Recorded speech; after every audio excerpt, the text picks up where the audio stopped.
Welcome to Dr. CM Edcast, your go-to resource for medical learning. Through discussions, case studies, tutorials, and debates, we help you learn, grow, serve. First, we'll tackle the why. What's actually happening with thrombus formation?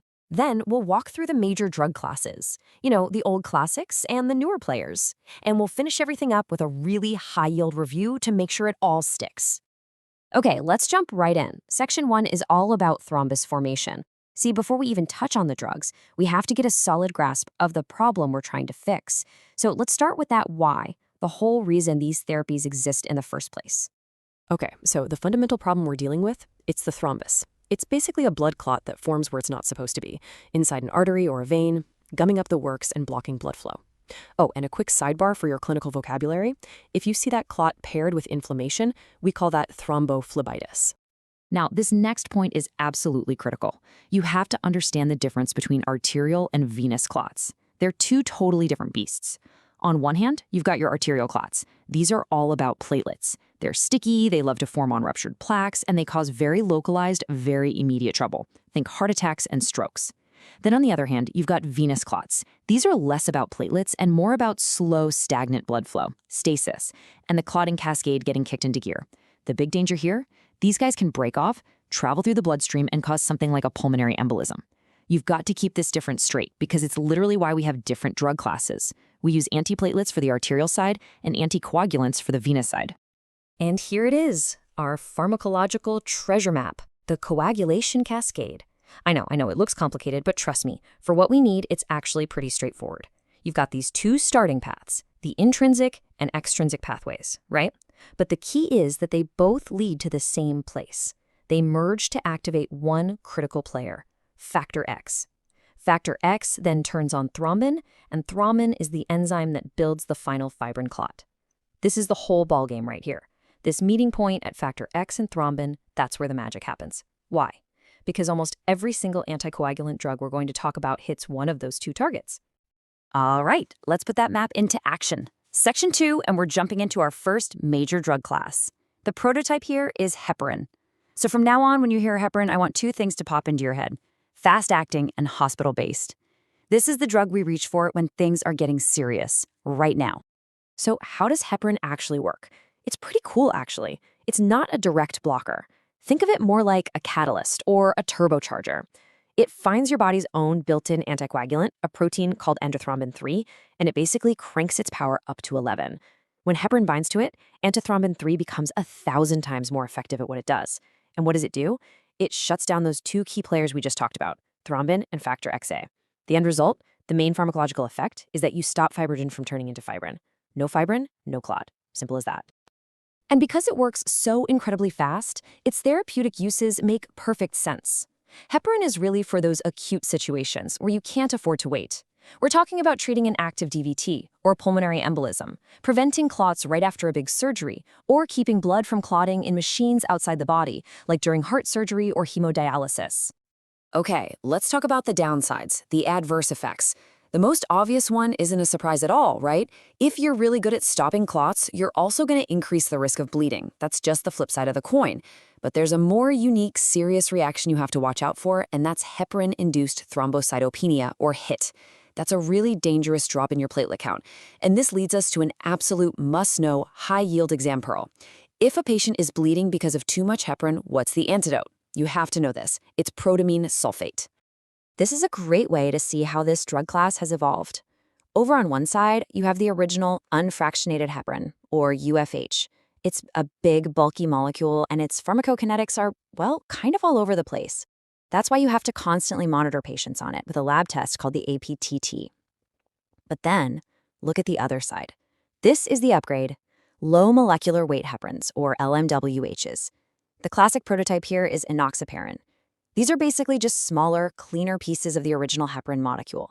And their huge pharmacokinetic advantage is predictability. What does that mean for the patient? It means a stable dose, a longer half-life, and, this is a big one, they can often give it to themselves at home without needing all those frequent blood tests. All right, let's switch gears. Section 3. We're moving away from the fast, injectable world of heparin and into the realm of long-term oral therapy. And for that, we have to talk about the classic, warfarin. You know, for decades and decades, if you needed an oral anticoagulant for the long haul, this was pretty much your only choice. Now, warfarin's mechanism of action is a whole different ballgame compared to heparin. It doesn't do anything in the bloodstream. Its target is the liver. Warfarin is what we call a vitamin K antagonist. To get specific, it blocks an enzyme that's needed to recycle vitamin K. And without that active vitamin K, the liver simply cannot make working versions of clotting factors 2, 7, 9, and X. This leads to a really important pharmacokinetic point. Warfarin is slow. Its effect is delayed because you have to wait for all the clotting factors that are already in your circulation to just get used up and cleared out, and that can take several days. Managing warfarin is notoriously tricky, which of course is why it's such a favorite on exams. So how do we track its effect? We use a blood test called the PT/INR. And as we're about to see, the target we're aiming for is a really narrow window. The antidote, well, it makes perfect sense if you know the mechanism. You just give back vitamin K. And another huge point to remember is the drug-food interaction. It competes with the vitamin K you get in your diet from things like leafy green vegetables. That's why it's so important to teach patients that they need to keep their diet consistent. This number right here, this is what warfarin therapy is all about, 2.0 to 3.0.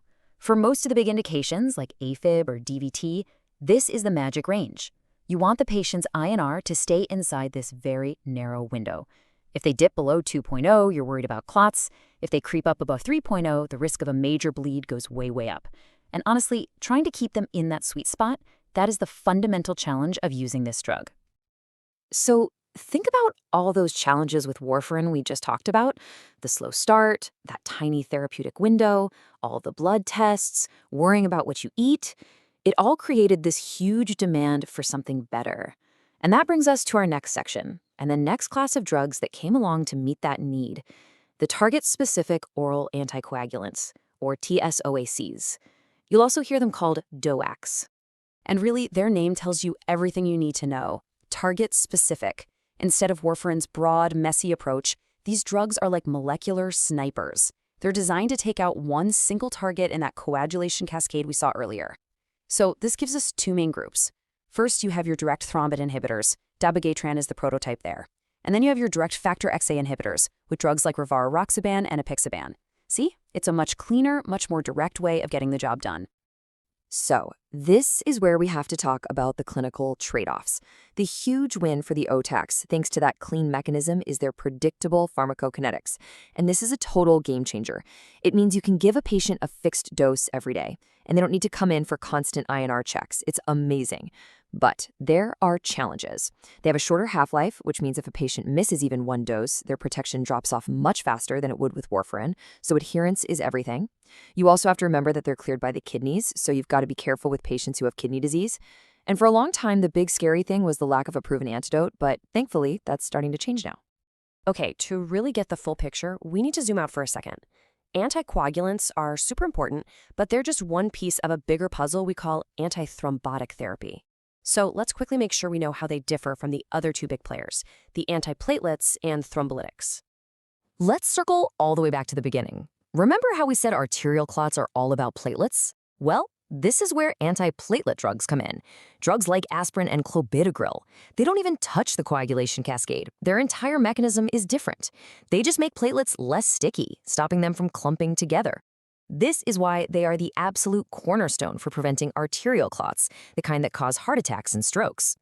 And last but not least, we have the thrombolytics. These are the real clot busters. And here's another critical distinction you have to get right. Anticoagulants and antiplatelets, they're all about preventing a clot from forming. Thrombolytics, they're about destroying a clot that's already there. Drugs like alteplase or TPA work by flipping the switch on your body's own clot-dissolving system. They turn plasminogen into plasmin, and plasmin just chews up the clot. Now, because these are so powerful and come with a really high risk of bleeding, you only use them in life-or-death emergencies, like a major heart attack or a massive pulmonary embolism. All right, we're in the home stretch, final section. Let's pull all of this together and consolidate the key concepts. This is where we line everything up side by side for a high-yield review. And this table, this is where it all clicks. When you put our three main prototypes, heparin, warfarin, and a TSOAC, like rivaroxaban, next to each other, you can literally see the evolution of anticoagulant therapy. Just look at the differences in the mechanism of action, from boosting antithrombin 3 to blocking vitamin K to sniping factor XA directly. You can see the shift from IV and subcutaneous shots to a simple pill. You see the move away from constant lab monitoring. And you see the different antidotes. If you can understand and explain the columns in this table, you'll be able to tell these drugs apart on any exam or in any clinical scenario. So let's finish up by putting this all into practice with a quick clinical case. Imagine you have a patient with AFib. They need long-term anticoagulation, but you know they're just not going to be good about coming in for regular blood tests. So what do? Which drug class do you reach for? See, this is where knowing the pharmacology makes the clinical decision for you. With its huge monitoring burden, warfarin is just not a great choice here. This exact situation, needing reliable long-term anticoagulation without all the lab tests, this is the sweet spot that the DSX were practically invented for. And that's the whole point, isn't it? It's about taking these facts off the page and using them to make the best possible choice for the actual patient sitting in front of you.